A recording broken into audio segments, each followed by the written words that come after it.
Então, muito boa noite a todos mais uma vez. Hoje, dia 15 de novembro de 2023, dia da proclamação da República, feriado federal. Nós estamos aqui no melhor lugar da terra para nós, que é a casa de oração de Deus. Que Deus ajude a todos que podem nos ouvir, para que também possam sentir-se convidados a estar aqui conosco para aprendermos um pouco mais da palavra de Deus. Nós estamos estudando, desde a última quarta-feira, a Carta Pastoral sobre Dízimo de 2018 da nossa Igreja Presbiteriana do Brasil. Hoje nós iremos dar prosseguimento, então. Trataremos de algumas partes a partir exatamente do que foi terminado na última aula. O subtítulo, então, é Dízimo na Lei Mosaica. Diz assim: no período em que Yahvé se revela a Moisés, dando-lhe a Torá, as antigas práticas de devoção patriarcal recebem o peso normativo da lei divina, mas continuam na leveza do contexto de adoração, onde os israelitas deveriam enquadrar-se num sistema de entrega regular de dízimos e ofertas. Então, nós vimos na última quarta-feira que o dízimo faz parte da adoração, tanto o dízimo quanto a oferta. Aqui nós só vamos avançando, porque ele irá dizer que existe um sistema de entrega regular, ou seja, não é apenas uma vez, duas, existe todo um critério bíblico. Então vamos devagar, com calma, estudando esse assunto. Continua a carta, né? Os três núcleos de instrução da lei mosaica acerca do dízimo são o livro de Levítico, o livro de Números e o livro de Deuteronômio, alguns versículos que eu já vou destacar. Estes textos servem para responder três perguntas básicas acerca do dízimo. Primeira pergunta, dízimo de quê? Segunda pergunta, dízimo para quem? E terceira pergunta, para onde entrega o dízimo. Portanto, vamos ver agora os livros que foram citados, os versículos, para entendermos aí o que podemos aprender do dízimo da lei mosaica. Então, vamos começar com a primeira pergunta. Dízimo de quê? E nós iremos ler Levítico, capítulo 27, verso 30 a 34. Diz assim: também todas as dízimas da terra, tanto dos cereais do campo, como dos frutos das árvores, são do Senhor, santas são para o Senhor. Se alguém das suas dízimas quiser resgatar alguma coisa, acrescentará a sua quinta parte sobre ela.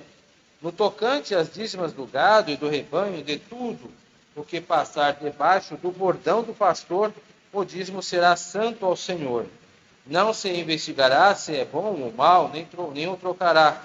Mas se de algum modo o trocar, um e outro serão santos, não serão resgatados. Então vamos lá. Esse texto, né, diz o seguinte: hoje o dízimo é apresentado, repetindo aqui, retomando o parágrafo. A primeira pergunta, de que se serve dar o dízimo, é respondida no último parágrafo de Levítico, que eu acabei de ler, onde o dízimo é apresentado de modo apropriado a uma economia agrícola. Todo o dízimo da terra pertence a Yahvé. Isso inclui, sem exceção, plantas e animais. À medida que a criação de animais ia deixando o aprisco, o Criador deveria simplesmente ir contando até 10 e considerar que o 10º animal pertence a Yahvé. Caso o proprietário quisesse converter o dízimo agrícola em dinheiro, era permitido desde que acrescentasse 1/5 ao valor. Todavia, para os animais isso era impossível. Isso não era possível. Esse dinheiro era santo ao Senhor, ou seja, separado exclusivamente para ele. Veja, o dízimo, então, ele nasce de uma mentalidade agrícola. Isso não é estranho, até porque esse sistema monetário não existia como nós temos hoje, tão evoluído. Existiam moedas, dinheiro, mas nós estamos falando aqui de uma época muito antiga, onde era basicamente pela troca de animais, né? É por isso que o sistema de justiça também, ele é bastante de reposição. Se alguém roubava uma ovelha, se o ladrão que fosse pego fazendo isso tinha que devolver 4 vezes mais, né? Aí não era uma indenização pecuniária em dinheiro, isso não tinha a mesma circulação que tem, né? As moedas, hoje, tão facilmente cunhadas, era um trabalho bastante difícil nesse momento, nesse período dos israelitas. Então, nós estamos falando aqui numa troca de mercadoria. Então, o dízimo era dado dos animais, daquilo que a terra dava. Então, literalmente, o pastor da ovelha deixava passar as ovelhas. 1, 2, 3, 4, 5, 6, 7, 8, 9, 10. Essa 10ª pertence ao Senhor. E dava a 10ª parte. Com a questão dos alimentos agrícolas, também dividia em 10 partes, uma era dada ao Senhor. Segunda pergunta, o dízimo é para quem? É respondida no segundo texto, no livro de Números, no capítulo 18, verso 21 em diante. Então, em Números, está escrito o seguinte: aos filhos de Levi, dei todos os dízimos em Israel por herança, pelo serviço que prestam, serviço da tenda da congregação. E nunca mais os filhos de Israel se chegarão à tenda da congregação, para que não levem sobre si o pecado e morram. Mas os levitas farão o serviço da tenda da congregação e responderão por suas faltas. Estatuto perpétuo é este para todas as vossas gerações, e não terão eles nenhuma herança no meio dos filhos de Israel.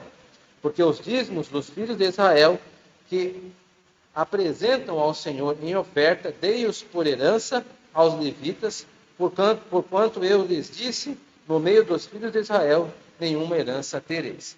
Então, os dízimos, eles são para o Senhor, mas para o sustento de uma casta de sacerdotes, são os levitas. Então, Deus decidiu retirar do encargo de todos os israelitas o dever de servir ao templo, escolhendo apenas uma tribo para fazer isso, que é a tribo de Levi. Nós sabemos que desta tribo de Levi também sairão os sacerdotes. Quem são os sacerdotes? Sacerdotes são os filhos de Arão, são aqueles que vêm da hereditariedade. Então, toda a tribo de Levi é uma tribo sacerdotal. Eles não receberiam herança, terra, propriedade. Então, como eles poderiam se sustentar? Por meio dos dízimos. Então, quando as pessoas traziam as ovelhas, quando traziam os bois, quando traziam os materiais agrícolas, esses materiais eles eram para a subsistência da casta sacerdotal dos levitas e, por consequência, do templo. Porque se não tiver manutenção da tribo sacerdotal, não existirá templo. Abre-se um parênteses aqui para dizer que quando Israel era infiel a Deus, não dava o dízimo. E aí o que ocorria? Os levitas, não tendo subsistência, tinham que tentar trabalhar. Então, a nação ficava desassistida desta casta sacerdotal. E uma coisa que era ruim, então acabava ficando pior. Por isso que quando os profetas vão exortar a nação de Israel, a situação já está bastante deteriorizada, porque os levitas não tinham mais a subsistência, as pessoas não iam ao templo, o templo não funcionava, e então não poderiam levar seus ofertas, não poderiam cultuar, e uma coisa cada vez ficava pior que a outra, e o estado da nação merecia então o juízo de Deus. Agora, a última pergunta. Finalmente a pergunta, onde entrega os dízimos? É respondida pelo terceiro texto, em Deuteronômio, no capítulo 12, verso 1 em diante. Vou ler. São estes os estatutos e os juízos que cuidareis de cumprir na terra que vos deu o Senhor, Deus de vossos pais, para a possuirdes todos os dias que viverdes sobre a terra. Destruireis por completo todos os lugares onde as nações que ides desapossar serviram aos seus deuses sobre as altas montanhas, sobre os outeiros, debaixo de toda árvore frondosa. Deitareis abaixo os seus altares e despedaçareis as suas colunas e os seus postes ídolos. Queimareis e despedaçareis as imagens esculpidas dos seus deuses e apagareis o seu nome daquele lugar. Não fareis assim para com o Senhor vosso Deus, mas buscarei o lugar que o Senhor vosso Deus escolher de todas as vossas tribos, para ali pôr o seu nome e sua habitação. E para lá ireis, a esse lugar fareis chegar os vossos holocaustos e os vossos sacrifícios e os vossos dízimos, e a oferta das vossas mãos e as ofertas votivas, e as ofertas voluntárias e os primogênitos das vossas vacas e das vossas ovelhas. Então, a pergunta é respondida onde entrega o dízimo. O dízimo não poderia ser entregue em qualquer lugar, de qualquer forma, mas dentro do contexto de adoração, no lugar que Yahvé escolhesse. O local desse santuário central, que depois será Jerusalém, com a construção do templo, era o único lugar autorizado por Deus para a apresentação dos dízimos.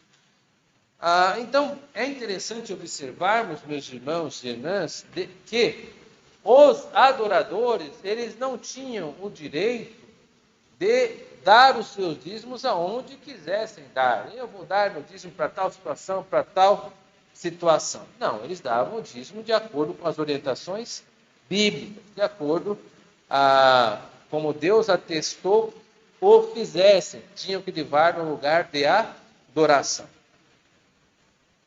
Muito bem. Dito isso, nós vamos prosseguir agora com na página 16 ainda. Existe um autor que está fundamentando esta carta, que será citado nesse próximo parágrafo, bem no pé da página 16, está assim: Santos, que é o nome do autor, resume bem o lugar e o propósito do dízimo da vida do povo israelita. Então vem agora uma citação deste senhor Santos. A entrega dos dízimos era tão central à vida da nação de Israel que Neemias a restituiu tão logo o povo foi liberto do cativeiro babilônico. A desobediência dessa prática, de acordo com o profeta Malaquias, equivalia ao pecado de roubar a Deus, e o povo seria repreendido e até punido por fazê-lo. Em épocas de intensa idolatria, os israelitas entregavam seus dízimos aos ídolos, em cultos pagãos, multiplicando assim suas transgressões diante do Senhor. Por essa razão, toda reforma religiosa e despertamentos espirituais em Israel incluía a restauração da prática de entrega de dízimos, como aconteceu na época de Ezequias e Neemias. Vejam, meus irmãos e irmãs, é aquilo que eu acabei dizendo, adiantando um pouco, que quando havia idolatria no povo de Israel, todo o sistema de adoração que Deus havia instituído caía por terra. Então, o dízimo, ele tem um papel de adoração, como estamos vendo, mas também tem um papel de manutenção da obra de Deus. Isso desde o Antigo Testamento. Então, quando nós pensarmos em dízimos, nós não devemos pensar apenas na devolução, na entrega daquilo que o Senhor nos ordena fazê-lo, mas, sobretudo, na implicação do ato de dar, porque no momento em que eu estou entregando, eu também estou contribuindo para a manutenção. O contrário também é verdadeiro. Quando nós não fazemos, nós estamos nos igualando aos israelitas ímpios, que ao invés de sustentar a instituição de adoração, acabavam por sabotar o próprio sistema de adoração a Deus. Nós temos mais aqui sobre esse assunto. Agora eu estou pulando algumas partes aqui, porque eu entendo que os irmãos estão com o texto, né? Depois vem em casa inteiro, eu vou destacando aqui qual parte estou lendo. Estou lendo agora o parágrafo seguinte. Podemos extrair alguns princípios sobre o sistema de contribuição da lei mosaica. Primeiro, o povo de Deus deveria entregar o dízimo como reconhecimento de que o dízimo pertencia ao Senhor. Isso foi dito em Levítico. Assim como a vida de cada israelita estava nas mãos do Senhor, mesmo que esteja evidente que o propósito dos dízimos era sustento dos levitas e do santuário. Então, aqui, tranquilo, o dízimo era para ser dado, representava também o reconhecimento da soberania de Deus sobre a vida das pessoas. Segundo, os dízimos eram destinados ao auxílio dos necessitados, especialmente o estrangeiro e o órfão e a viúva. Então, Deuteronômio não apenas era beneficiado o dízimo, os sacerdotes, os levitas, mas também todos aqueles que estavam carecendo de auxílio, de benefício social, como alimentos, roupas, algo do gênero. Portanto, podemos ver o dízimo sob dois prismas, divino e humano. Do ponto de vista divino, o dízimo jamais teve como objetivo ser um fardo pesado, o encargo que o povo tinha que dar. Afinal, tudo aquilo que alguém possui pertence a Deus. Pelo prisma humano, tem uma aplicação comunitária do relacionamento do povo pactual. Os levitas que estavam a serviço de Yahvé, e não em atividades comerciais, eram os beneficiários diretos dos dízimos. Portanto, havia uma inter-relação entre o ministério dos levitas e a atividade dos não-levitas.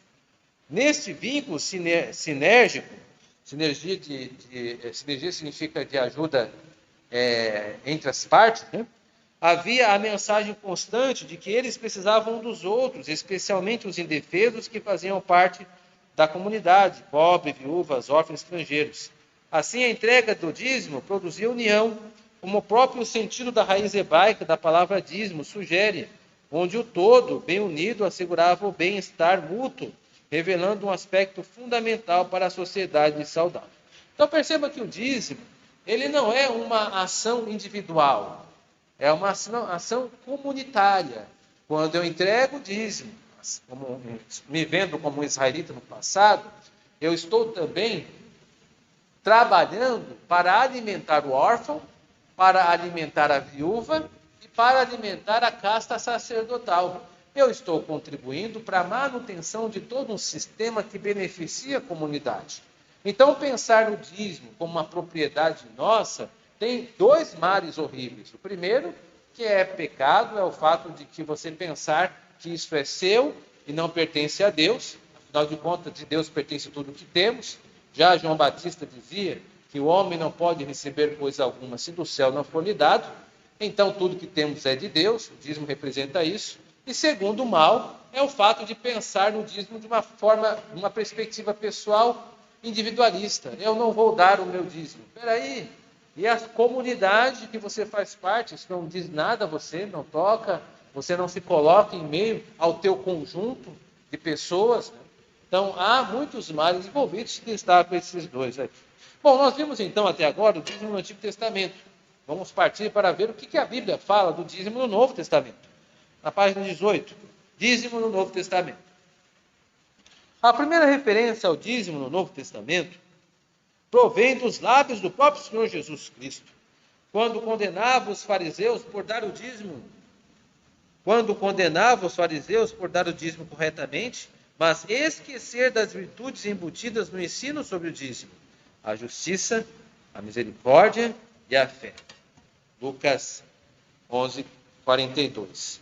Nesta passagem, longe de anular o dízimo, Cristo reafirma ao declarar: devíeis, porém, fazer estas coisas sem omitir aquelas. Na própria essência do dízimo, vimos os princípios de justiça, misericórdia e fé.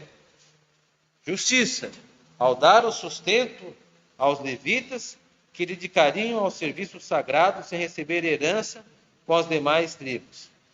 Misericórdia, porque o dízimo trienal era destinado não apenas ao sustento dos levitas, mas também aos necessitados que deveriam ser alvo da compaixão do povo pactual.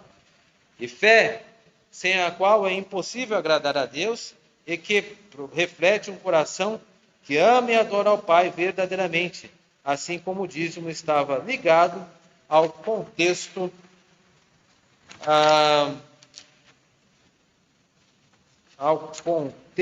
de adoração.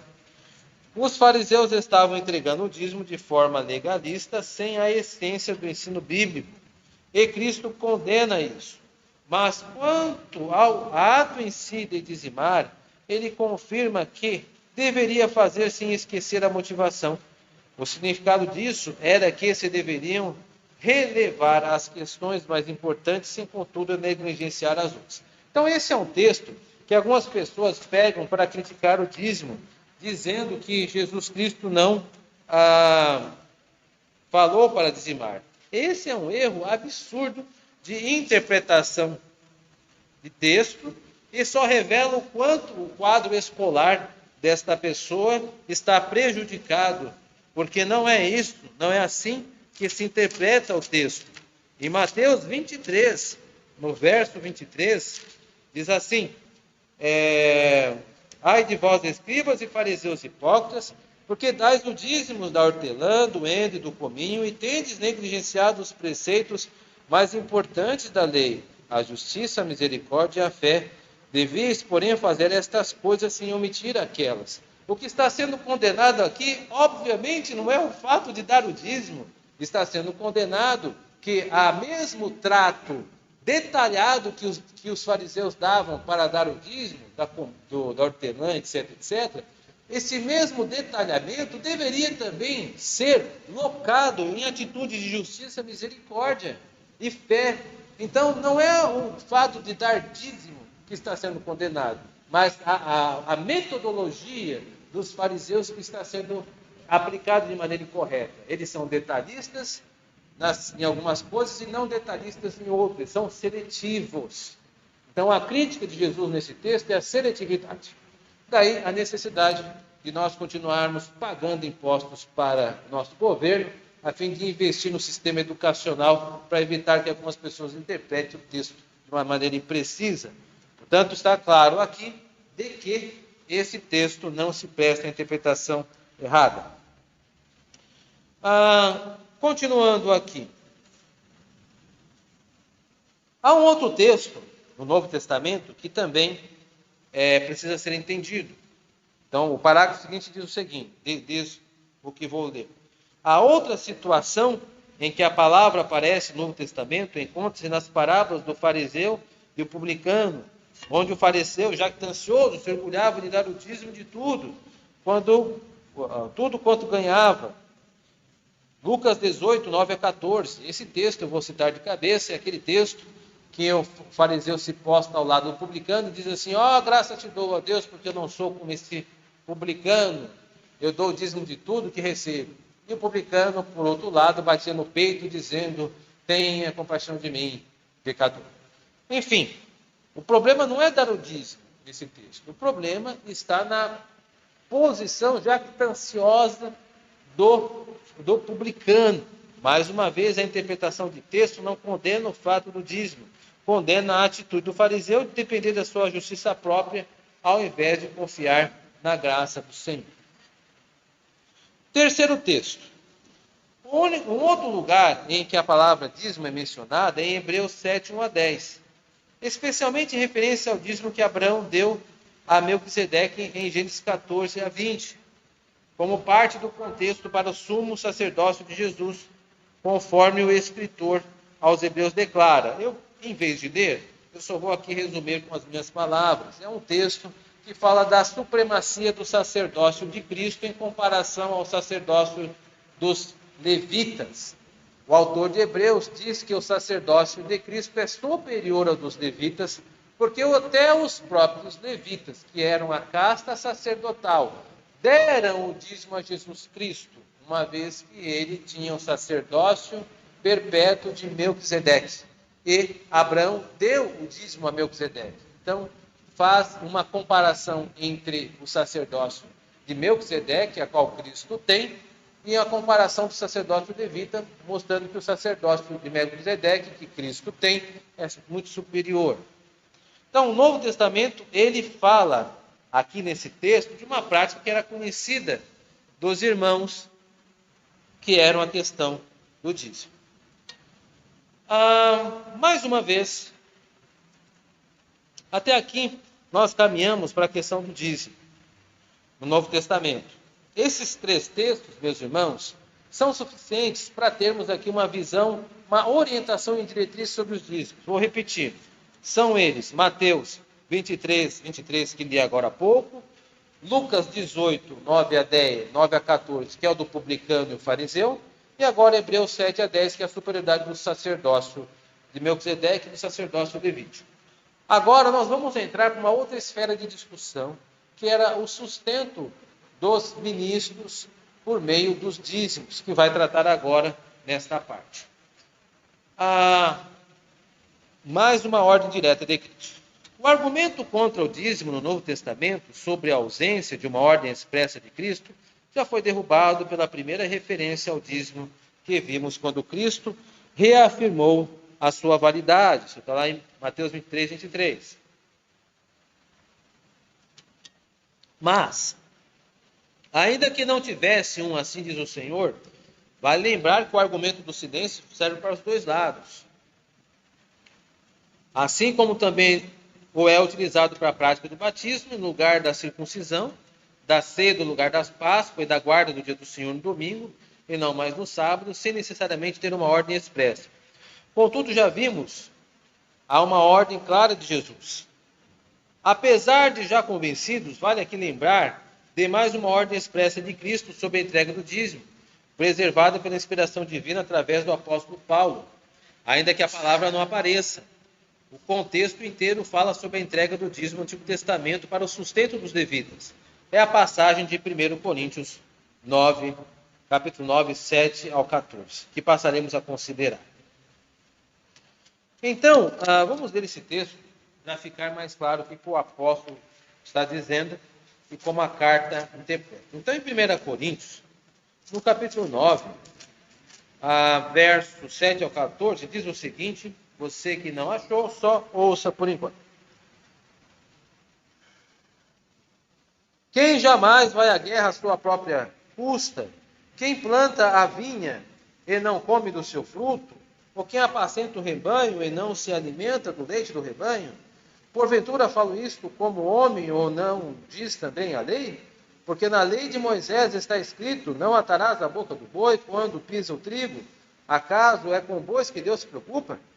Ou é seguramente por nós que ele o diz?